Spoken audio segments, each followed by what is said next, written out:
We brought students in, transition students in from Clois to Limini to experience additive manufacturing, that engineering discipline, where they got to originally design, in this case a watch strap, and then they came in on site and they got to go through the entire process of converting that SolidWorks model into a printable file and then watching the print being done and cleaning that print in afterwards. In the end, then they get to take away something that they've designed and created themselves or prototyped themselves.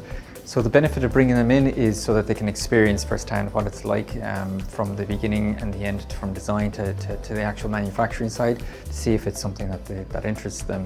Often students won't know what to expect, and this was to give them that bit of experience to say, look, this is what you can expect. You know, it's a very wide range of experience, from being at the PC, being at a machine, post-processing it afterwards, and having a finished product in your hand. There's something nice about that.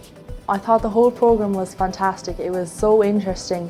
There was a lot going on here when we came here today, and we got a whole tour, and it was brilliant to see how everything is made. We saw knee replacements being made, the parts for it.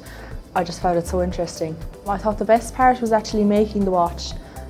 We got to clean it off the resin and got to see like the parts coming through and seeing our design we made, because we designed it in the classrooms in school and now we see it being made. So it's like a whole journey.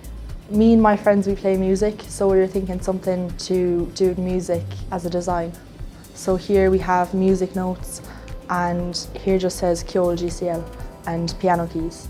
It's a nice experience to get out of the classroom, and I would recommend it definitely. I was thinking maybe biomedical engineering, because we saw a few parts being made obviously for hospitals and for people, and I just find it very interesting because it's real life and it's different. Students were allowed in and you were just given a watch, you watch strap and you design it yourself, and you come up with his own measurements and design yourself, and then bend it on and come in, print it out, clean it up and do your own watch strap yourself.